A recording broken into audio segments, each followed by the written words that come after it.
O estudo de hoje, nas Institutas da Religião Cristã, nós teremos a introdução sobre este livro, as Institutas, e também uma introdução sobre a vida de João Calvino. Quem foi o reformador, o pensador de maior importância da reforma do século XVI? Nós vamos estudar nessa noite, nós vamos aprender um pouco mais sobre as Institutas e sobre a vida de João Calvino. Fique ligado nesse estudo até o final, você verá o que Deus tem para nós através da sua palavra. O texto básico de hoje é Hebreus, capítulo 13, do versículo 7 até o versículo 9. Hebreus 13, do 7 ao 9. Diz assim: Lembrai-vos dos vossos guias, os quais vos pregaram a palavra de Deus, e considerando atentamente o fim da sua vida, imitai a fé que tiveram. Jesus Cristo, ontem e hoje, é o mesmo e o será para sempre. Não vos deixeis envolver por doutrinas várias e estranhas, porquanto o que vale está o coração confirmado com graça e não com alimentos, pois nunca tiveram proveito os que com isso se preocuparam. Então, que obra é esta? Essa obra dos Institutos. Vou ler para vocês algumas frases de pessoas importantes que falaram sobre esta obra. Benjamin Warfield, ele disse o seguinte: o que Tucídides é para os gregos, ou Gibbon entre os historiadores do século XVIII, o que Platão é entre os filósofos, ou a Ilíada entre os egípcios, ou Shakespeare entre os dramas, é o que as Institutas são entre os tratados teológicos. Olha outra frase. As Institutas perduram como uma das mais lúcidas e vigorosas sumas teológicas da história cristã. Essa de Timothy George. Outra frase. As Institutas são a mais clara, lógica e legível exposição da doutrina protestante que a Reforma produziu. Essa de Bruce Shelley. Olha, outra. Porque a primeira edição foi publicada quando Calvino tinha 27 anos de idade, as Institutas são a mais extraordinária prova de sua maturidade e do vigor de sua mente e do cuidado com que estudou a palavra de Deus. Essa é de William Cunningham. Irmãos, quem foi João Calvino? Antes de falar das Institutas, nós precisamos falar sobre a pessoa do reformador João Calvino. E muitos têm na mente a figura de um reformador, de uma pessoa muito séria, mas rígida, uma pessoa como os livros de história querem apresentar, uma pessoa cruel, né, que mandou Servetus para... foi um personagem que foi condenado à fogueira naquela época, né? E ele era procurado em todas as instâncias por católicos, por protestantes, foi justamente parar em Genebra. Calvino intercedeu para que a sua pena fosse mais leve, e muitos pintam a figura do reformador como um homem apenas um intelectual e não entendem que Calvino foi um servo de Deus. Quando falamos de João Calvino, nós não estamos elevando ele numa figura como se fosse de um santo, como da Igreja Romana. Não. Calvino é pecador como todos nós, né? Porém, um homem de Deus, um servo de Deus. Então, a sua vida, o seu proceder e as suas palavras mostram um exemplo para as nossas vidas. Por isso, é preciso conhecer a figura desse reformador, quem foi João Calvino, saber melhor sobre João Calvino e entender o calvinismo, porque calvinismo vai além dos 5 pontos, do calvinismo, porque muitos apenas conhecem essa parte, a doutrina da soteriologia, da salvação, da soberania de Deus, e desconhecem o que é o calvinismo de fato. Se você quer conhecer mais sobre João Calvino, tem essa obra, leia essa obra. Você encontra na Amazon, também na Editora Fiel, e olha, está na promoção, para quem gosta de ler no formato digital, R$ 9,90, hoje é dia 26 de março, né? Então está ainda R$ 9,90 no Kindle, para o Kindle. Então corra lá, se você ainda não tem, você vai ter no seu dispositivo móvel. Excelente livro para você ter e conhecer mais sobre o que é o calvinismo, né? O que Calvino está propondo. E o que nós concluímos de tudo isso é que ele não inventou nenhuma doutrina nova. Calvino não criou o calvinismo, pelo contrário, ele foi um expositor da palavra de Deus, ele leu, ele estudou e ele trouxe à luz o que a palavra mesmo já tinha sido revelada por Deus. Então ele não inventou nenhuma doutrina nova. A doutrina calvinista pode ser dita como é uma doutrina bíblica. E é claro, eu tenho certeza que se João Calvino soubesse que o nome dele tinha ficado como uma referência, ele não gostaria, né? Nós falamos calvinismo, mas queremos dizer fé bíblica, porque a única coisa que Calvino fez foi trazer à luz, expor aquilo que já estava revelado nas Escrituras e que estava enclausurado dentro dos porões da Igreja Romana, pois a leitura da Bíblia tinha sido proibida. Então, um ponto básico sobre Calvino, sobre o que ele fez e a sua obra. Então vamos lá, o panorama da vida de João Calvino. Ele nasceu em Noyon, cerca de 100 quilômetros de Paris, França, em 1509 e faleceu em 27 de maio de 1564, quer dizer, viveu apenas 55 anos. Filho de Gerard Calvin, secretário do bispo e procurador da catedral de Jeanne Lefranc, a mulher piedosa, né? Ele foi o segundo filho da família de 5 irmãos, então tinha uma família numerosa. A sua mãe era bastante religiosa e conduziu Calvino por esse caminho. Ela morreu quando ele tinha apenas 6 anos. Um dado aí.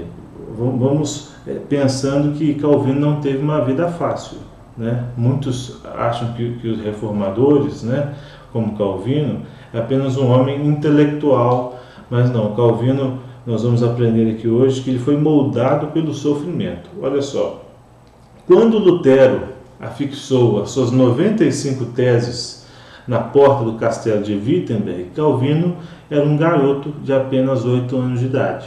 Então, para a gente ver o delay aí no tempo entre Lutero e Calvino. O seu pai envia o Calvino ao sacerdócio. Aos 12 anos, vai estudar em Paris, no Collège de la Manche e no Colégio de Montaigu.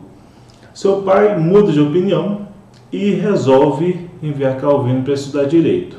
Aos 19 anos, Calvino se forma em artes, mestre em artes, e vai para a cidade de Orleans estudar Direito. Aos 22 anos, o pai de Calvino morre, mas ele continua seus estudos. Então, até aí nós já acumulamos, a mãe de Calvino já tinha morrido, aos 22 anos o seu pai morre.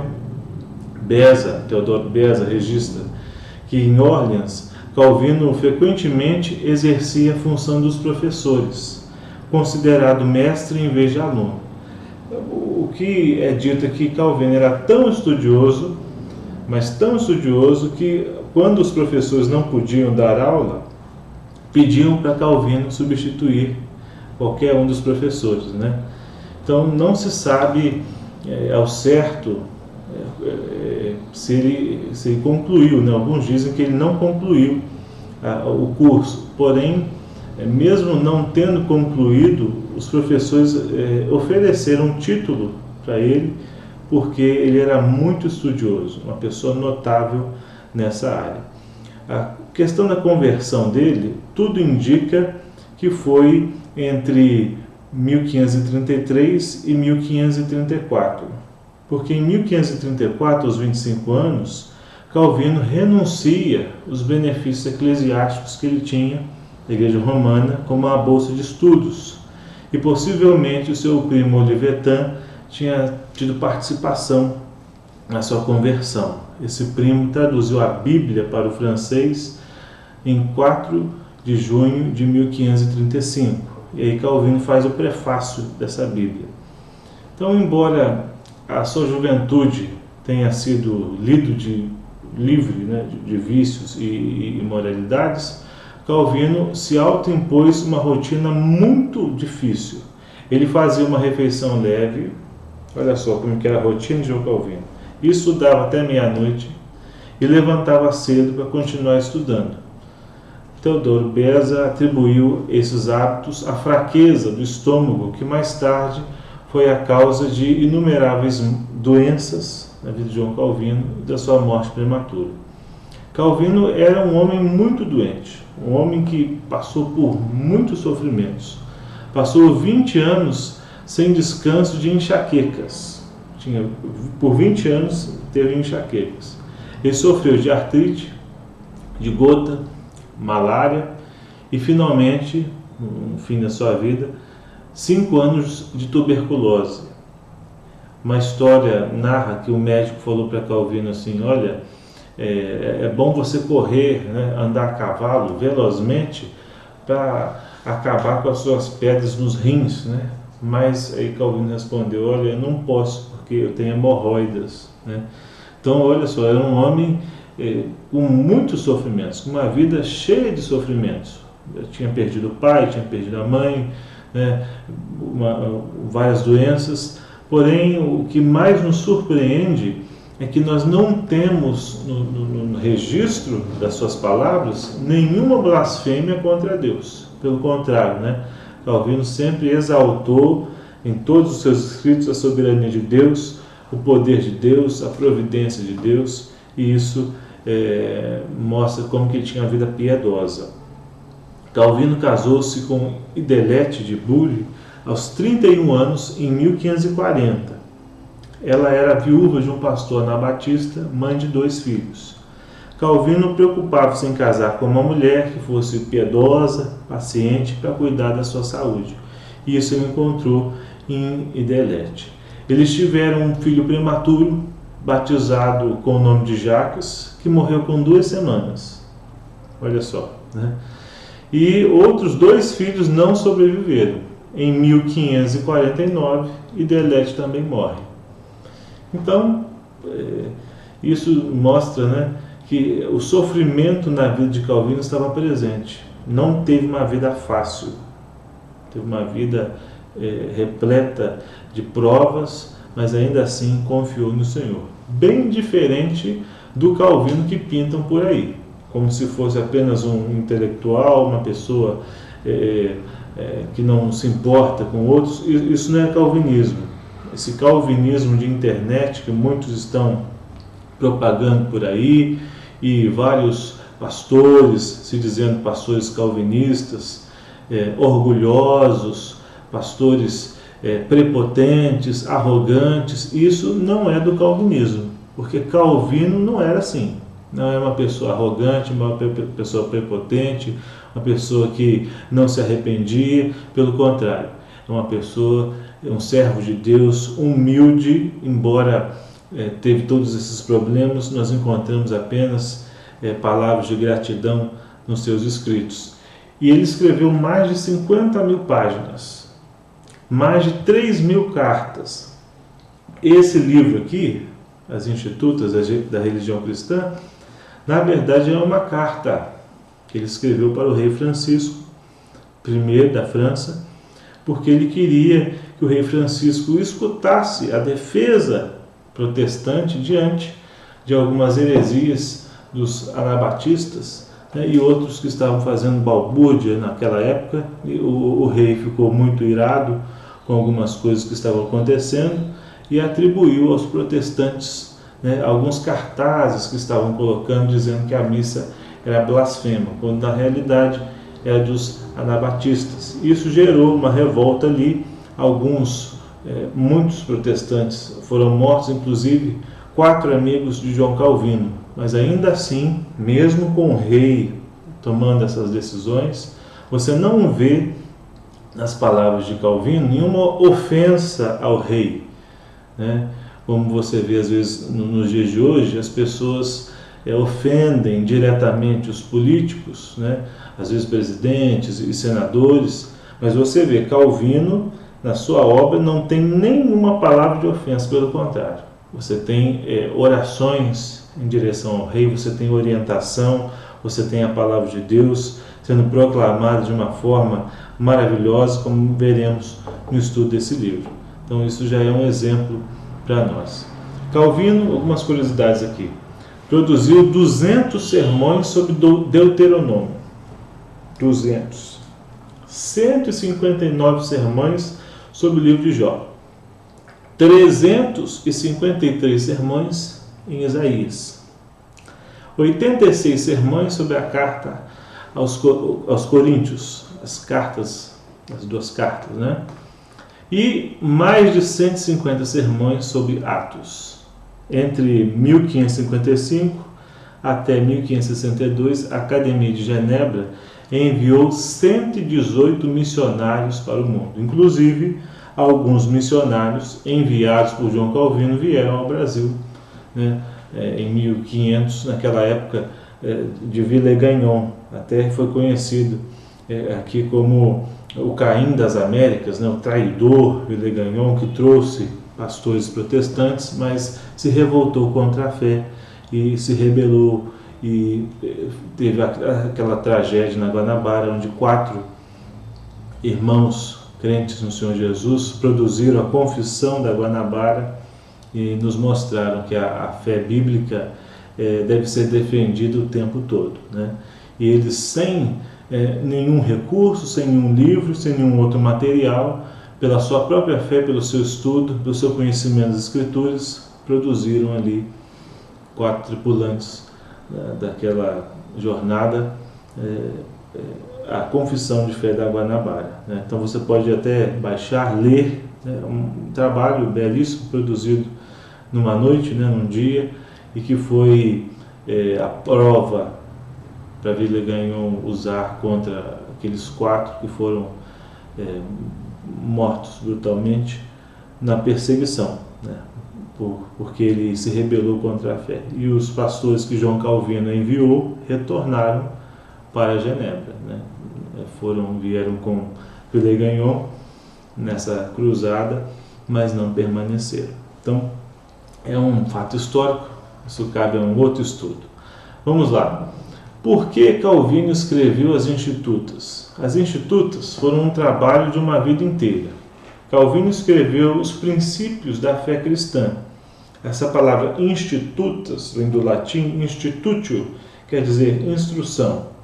E é isso que ele queria fazer, instruir. Ele queria dar uma instrução básica para que todo aquele que tivesse conhecimento da fé entendesse os princípios básicos, elementares da fé cristã. Então esse não é um livro para ser lido ou como se fosse um livro acadêmico, mas é um livro de prática, de vida e piedade, né? Calvino, como diferente do que muito se prega por aí, no hipercalvinismo, a vida cristã não está desassociada da sua prática. Um calvinista apenas de ideia não é um calvinista de vida, né? É a mesma coisa.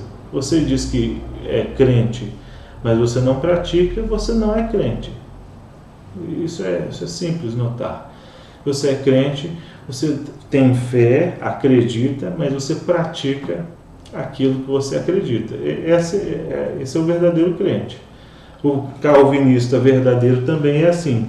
É aquele que não apenas tem uma ideia calvinista, mas também tem a prática de vida calvinista, ou seja, a piedade, a humildade, a fé em Deus, né? A obediência aos mandamentos, isso tudo é a santificação, é a parte prática da vida cristã. Então, se você se diz crente, você não tem apenas a fé no campo das ideias, mas a fé que passa para a sua vida prática, no que você faz, naquilo que você pensa, como você age. Isso é o que Calvino tentou trazer aqui nas Institutas, né? é uma instrução para a vida cristã, instrução para o viver para Deus. Então não é um livro apenas para que você contemple ideias sobre Deus, né? Mas você entende sobre quem Deus é, e você entende sobre o que você é, e você entende sobre o que você deve fazer para Deus, deve viver para Deus. Então essa é a ideia básica das Institutas. A primeira edição é publicada em 1536, já nós vamos falar por que nós vamos estudar essa. Foi quando Calvino, nós já falamos, né, tinha apenas 27 anos de idade, e ocorreu após aquele caso onde alguns cartazes tinham espalhado pela França dizendo que a missa era blasfema. Isso fez o rei Francisco I, o rei da França, iniciar um ataque contra os protestantes. Assim, Calvino se refugiou na casa de um pároco, Luís de Tillet, responsável pela Catedral de Angoulême, onde havia uma vasta biblioteca. Ali ele estudou e escreveu em latim a sua primeira edição das Institutas, né? Por que em latim? Latim era o inglês da época, né? Latim poderia ser lido por todos aqueles que conheciam obras teológicas e aqueles que tinham mais estudo também. Nessa linguagem internacional, rapidamente a primeira edição foi esgotada. Institutas, esse é o nome? Vamos ver o nome completo das Institutas. Antigamente, está na página 16. Antigamente os livros tinham um nome grande, né? Olha só qual é o nome todo das Institutas.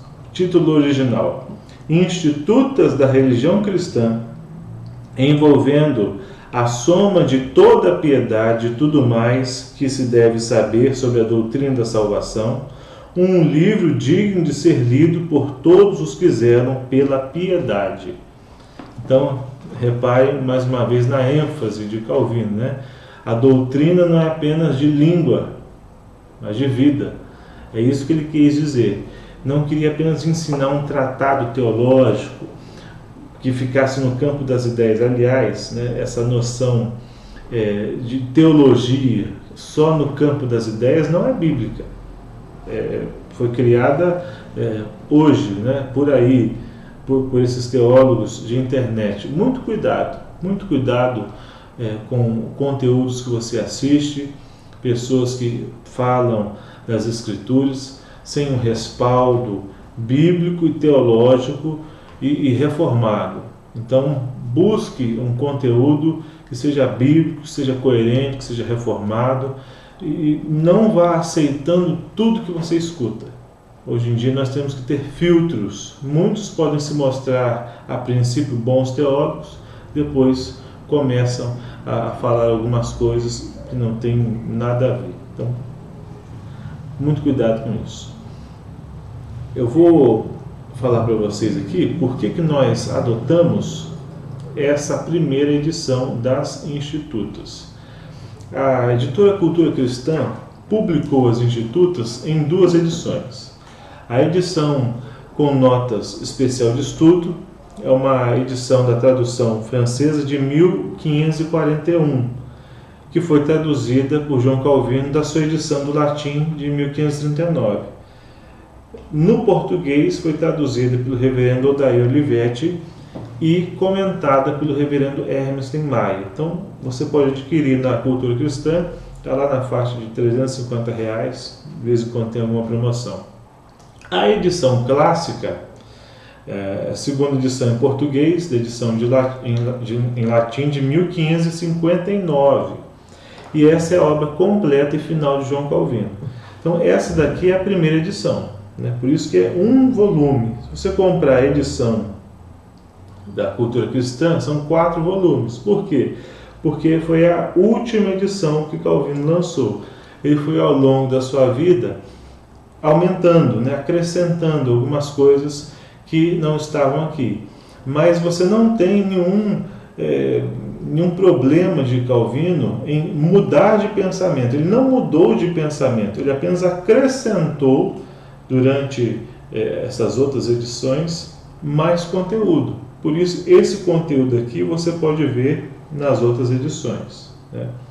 Então, essa edição clássica, que foi traduzida pelo reverendo Valdir Carvalho Luz, é uma tradução difícil de ser lida, porque é um português mais rebuscado. E ela é mais cara também, está na faixa de R$450. Por isso que essa edição, escolhemos essa daqui da Editora Fiel, por ser a mais acessível, com a linguagem mais simples, e ser o arcabouço das outras versões, um resumo, né, da obra definitiva. Você lendo essa edição, você vai entender, né, depois, se quiser se aprofundar lendo a edição completa, a edição final das Institutas, essa daqui é uma edição que tem um caráter histórico e também você pode conhecer o pensamento de João Calvino através dessa edição. Como que nós estamos estudando esse livro? Nós estamos lendo e explicando algumas partes das Institutas. Nós já vimos que as Institutas se dividem em algumas partes. Você tem a lei, você tem o estudo dos 10 mandamentos, você tem o credo, a fé, estudo do credo apostólico, você tem a oração do Senhor, o estudo sobre a oração, e você tem a parte da igreja, né? Ele fala um pouco sobre a eclesiologia. E nós, na igreja, quando nós estamos estudando, nós paramos no credo. Por isso eu vou começar aqui, você que está nos acompanhando de casa, vou começar já da parte do credo, da parte da fé. Então é o capítulo 2, na página 114. Tá? Então, você que não pôde frequentar os nossos estudos, não vou retornar lá onde lá do início. Eu vou começar da parte do capítulo 2 aqui, do credo apostólico. Algumas coisas que nós já vimos, Calvino divide o credo em 4 partes, né? Lá na página 117 ele diz isso.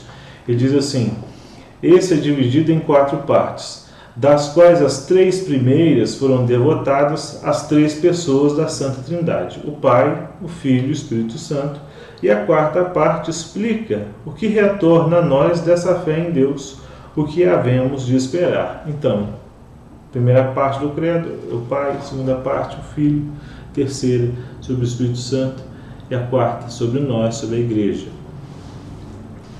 Ele vai dizer sobre a distinção das pessoas da Trindade aqui, nós vimos isso no estudo bíblico, também sobre a doutrina da Trindade, da página 125, 126, e nós paramos na primeira parte do credo. Nós vimos na igreja, mas vou retornar aqui algumas páginas importantes para nós estudarmos. Na página 127 nós lemos assim: creio em Deus Pai Todo-Poderoso, Criador dos céus e da terra. Com isso confessamos que temos a nossa confiança depositada em Deus o Pai, a quem reconhecemos ser o Criador de nós mesmos e absolutamente de todas as coisas. E como uma vez Ele estabeleceu, assim agora sustenta todas as coisas, entrariam imediatamente em colapso e se converteriam em nulidade, se Ele não preservasse, né? Ele diz aqui. Então, o mesmo Deus que criou, Ele preserva a sua criação. Ele é o Criador de todas as coisas, Ele é o preservador de todas as coisas. Essa primeira parte. Eu fiz uma pergunta no estudo, e eu faço essa pergunta de novo para vocês aqui. Deus pode fazer todas as coisas? O que você acha? Muita gente vai responder sim, mas no estudo bíblico nós dizemos não, Deus não pode fazer todas as coisas. Por quê? O que Ele não pode fazer todas as coisas? Ele não é onipotente? Sim, Ele é onipotente, mas Deus não pode pecar. Então ele diz aqui, pela fé devemos deixar-nos persuadir que tudo que nos sucede, ditoso ou doloroso, próspero ou adverso, quer pertença ao corpo ou à alma, nos vem dele, excetuando-se somente o pecado. Quer dizer, o pecado procede de nós, não procede de Deus. Isso é importante. Olha só o que ele diz sobre as aflições nesse momento que nós estamos vivendo. Devemos ainda receber todas as coisas adversas com um coração sereno e pacífico. Isso está na página 128. Como que de sua mão, crendo que sua providência vela por nós e por nossa salvação, mesmo nos momentos em que nos aflige e nos oprime. Nunca devemos pôr em dúvida ou perder a fé que depositamos nele, como um Pai propício e benevolente, e igualmente aguardar a salvação que procede dele, pois é algo muitíssimo certo e verdadeiro que a fé em que cada um de nós é instruído a manter, nessa primeira parte do credo, é a fé certíssima.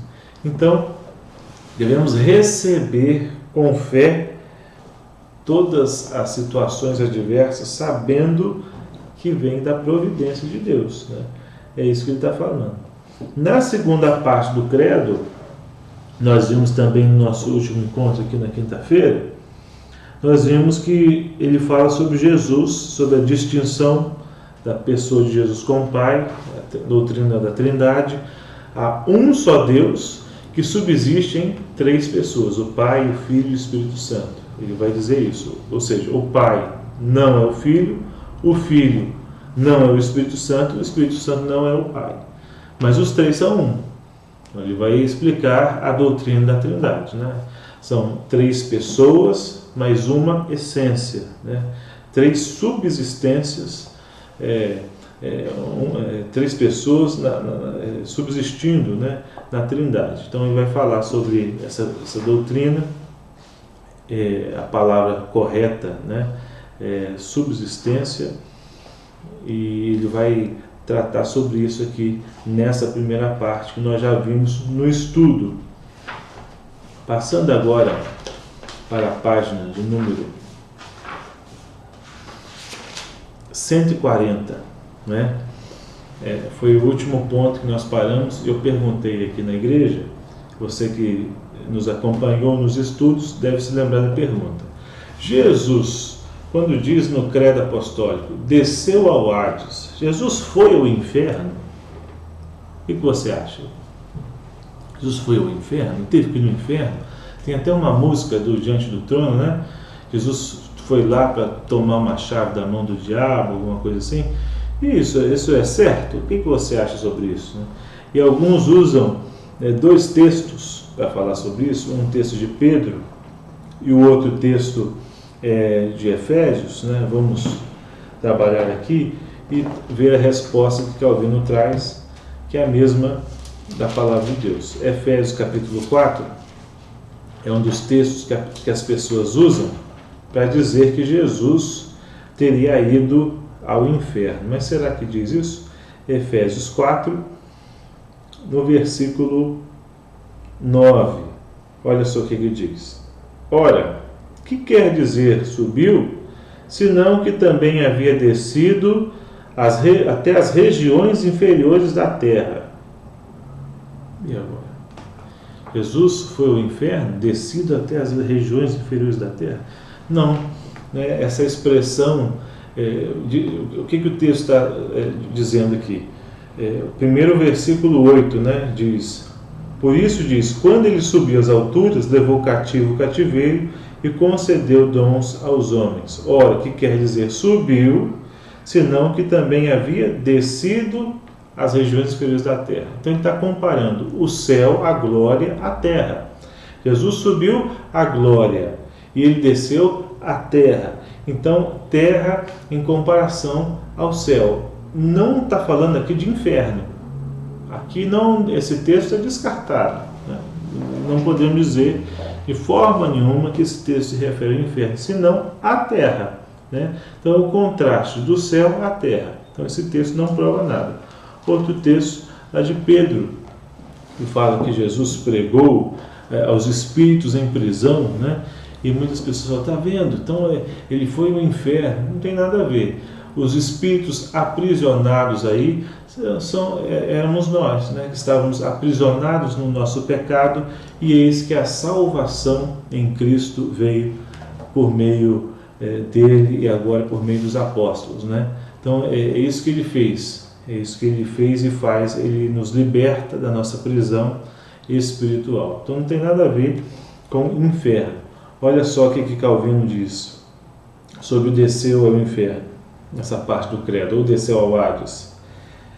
Dizer que ele desceu ao inferno significa que foi afligido por Deus e sentiu o horror e a severidade do juízo divino, Salmo 21:9, a fim de interceder junto ao Deus irado e fazer satisfação à sua justiça em nosso nome, pagando assim nossas dívidas e nos isentando de nossas penas, não por sua própria iniquidade, que nunca existiu, mas pela nossa. Então, Jesus não foi ao inferno, ele sofreu o inferno na cruz. É isso que significa a expressão desceu ao Hades, né? Então, na página 141, ele confirma, dizendo: afirma-se que ele suportou o rigor da severidade divina nesse sentido. Ferido e afligido pela mão de Deus, experimentou todos os sinais que Deus exibe quando está irado e castiga. De tal sorte, quando apertado pela crescente angústia, pôde exclamar: meu Pai, por que me abandonaste? Obviamente, lemos que ele desceu ao inferno, porém não entra em determinado lugar. Aí ele vai dizer: porquanto o termo limbo é de invenção humana, onde os pais que viveram sob o Antigo Testamento estavam, por assim dizer, aprisionados, aguardando ali seu livramento da servidão, do cativeiro, e impositivamente quebrou os portões daquele lugar, libertando-os dele. Pois essa fábula, olha o que ele diz aqui, embora reiterada por grandes autores e ainda hoje ardorosamente defendida por muitas pessoas como genuína, nada mais é senão uma fábula. É 1 de Pedro 3,19. Cristo, vindo pelo Espírito, pregou aqueles espíritos que estavam em prisão. Não tem nada a ver com relação à prisão, inferno, né? Mas sim os espíritos em prisão, os espíritos presos ao pecado e não no inferno. Então, essa fábula que Calvino disse aqui em 1539, impressionante. Tem muita gente seguindo nos dias de hoje. Então, irmãos, esse hoje é uma parte do nosso estudo, né? E nós precisamos aprender mais sobre a Palavra de Deus. Por isso, fica aí o estudo da Palavra para você nessa noite. Aprenda sobre os institutos, aprenda sobre o que é o calvinismo. E antes de se dizer calvinista, ou que você tenha fé bíblica, né, leia os institutos. Tem muito calvinista aí que sabe apenas os 5 pontos, né, do calvinismo: depravação total, expiação limitada, graça irresistível, perseverança dos santos, né? Então, muita gente acredita, né, que o calvinismo se limita apenas a esses pontos, mas não. O calvinismo é muito mais profundo do que os 5 pontos. O calvinismo vai além disso. O calvinismo não é uma doutrina apenas de língua, mas de vida. Por isso que Calvino, nessa sua obra, né, vai nos dizer o que é a prática da piedade cristã. Para Calvino, nada vale uma palavra sem a vida santa, né? Nada vale um belo discurso sem uma vida de prática. Então, algumas lições que nós tiramos da vida de Calvino e passamos para vocês essa noite. A primeira é: se você quer ser um seguidor de Jesus Cristo, como João Calvino foi, né? Não idolatrando Calvino, mas seguindo o seu exemplo, você tem que ser uma pessoa humilde. Outro exemplo que Calvino nos dá é que ele é um homem estudioso das Escrituras. Hoje em dia nós temos muitos recursos, mas muitos recursos, né? Nós temos bibliotecas disponíveis na palma da nossa mão para nós aprendermos sobre a Palavra de Deus. Então, se você quer crescer, já lembra daquela musiquinha? Se você quiser crescer, né? Leia a Bíblia e faça oração se quiser crescer. E aí, quem não ora e a Bíblia não lê, diminuirá. Eu prefiro essa versão, diminuirá. Porque não há espaço para estagnação na fé. Ou você está crescendo, estudando as Escrituras, aprendendo, se santificando, subindo os degraus da santificação, ou você está descendo rumo abaixo. Então não tem lugar de estacionamento na fé cristã. Ou você está subindo, ou você está descendo. Então cabe a você identificar onde você está. Tem muita gente achando que está estagnado na fé. Mas se você deixa de estudar as Escrituras, deixa de ter um pensamento bíblico correto sobre as coisas, você não está estagnado, você está caindo em sua fé, apostatando da fé. E a apostasia vem com isso. A apostasia vem com o deixar de ler a Bíblia, deixar de orar e depois deixar de frequentar a igreja. Esperamos que assim, quando essa quarentena passar, as pessoas retornem à igreja com muito mais alegria, vigor, porque não nos reunir nos priva de muitas coisas, mas nós devemos aprender com esse período. Aprendemos também nessa breve introdução que nós precisamos ter respeito com as autoridades. Olha só, João Calvino escreve um livro, é uma carta, mas é um livro ao rei que tinha matado 4 dos seus amigos. E hoje nós vemos nas redes sociais muitos ataques à pessoa do presidente da República, como também de senadores e deputados e outras pessoas. Irmãos, isso não condiz com a fé bíblica e calvinista. Siga o exemplo de João Calvino. Ore. Tem alguma coisa? Ore. Use suas redes sociais nesse momento para falar de Jesus. Tantas pessoas desesperadas, muitos achando que vão perder suas empresas, seus negócios. Então é momento de nós falarmos de Jesus, e orarmos pela decisão e as decisões difíceis que os nossos governantes têm de tomar, que não é fácil, assim como não é fácil tomar decisões na igreja, na liderança da igreja. Você que é líder da igreja, você sabe, tomar decisões é difícil. Imagine alguém que está numa posição como, por exemplo, de um prefeito, de um governador ou até de um presidente. Então, antes de criticar, ore, e faça como Calvino. Se dirija diretamente ao presidente e escreva para ele. Calvino escreveu as Institutos para o rei da França como um pedido para que ele não perseguisse mais os seus amigos e entendesse. E quem sabe ele não se convertesse e entendesse o que é a fé cristã.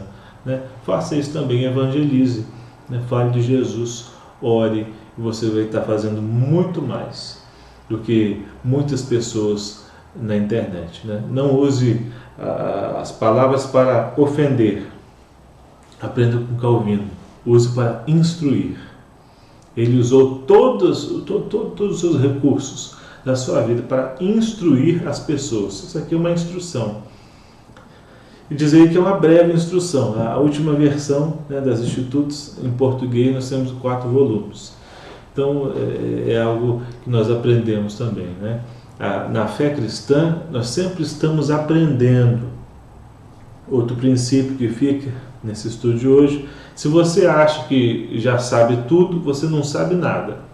Calvino era um eterno estudante das Escrituras, sempre estudando, sempre buscando, sempre crescendo.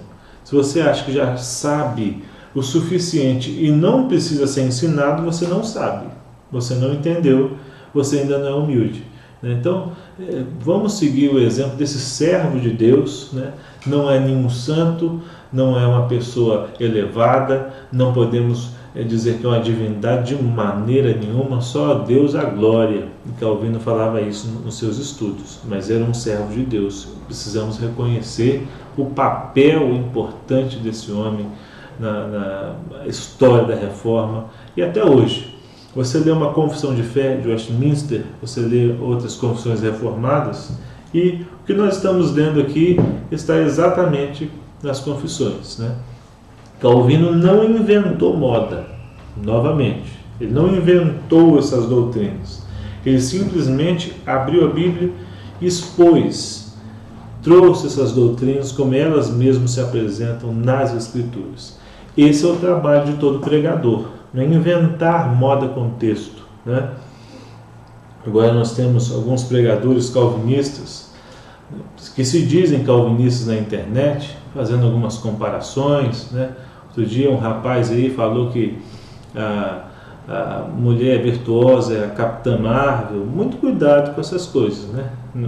A Bíblia não está falando sobre isso, né? Cuidado com essas comparações com teólogos que ficam usando do nome de Calvino, das Escrituras, para, ao invés de fazer o certo, pregar suas próprias ideias. Então, antes de você tomar para si palavras de teólogos da internet, confira se as Escrituras nos dão prova e nós podemos deduzir claro e logicamente das Escrituras o que esses pregadores estão dizendo. Muito cuidado, o momento agora é de cautela. Sejamos crentes de Bereia, examinemos as Escrituras, né? Fica mais um princípio aí para você. Te mandar algum pastor, algum link, confira se o que ele está falando mesmo é bíblico ou se ele está inventando moda. Calvino nunca inventou moda. A única coisa que ele fez foi expor as Escrituras. Irmãos, esse é o estudo de hoje. Que Deus nos abençoe e que no próximo estudo nós tenhamos as institutas na mão, aqueles que já adquiriram aí. Se você não adquiriu, pode fazer hoje pela Amazon, comprar o seu dispositivo, R$ 9,90, tá? Está muito barato, faça isso. Nós vamos continuar no próximo encontro, próxima semana, a partir da página 142, tá? Então, é o próximo estudo que nós vamos ver. Ressuscitou dentre os mortos. Ele continua falando da segunda parte do credo apostólico sobre Jesus Cristo. Que Deus muito nos abençoe.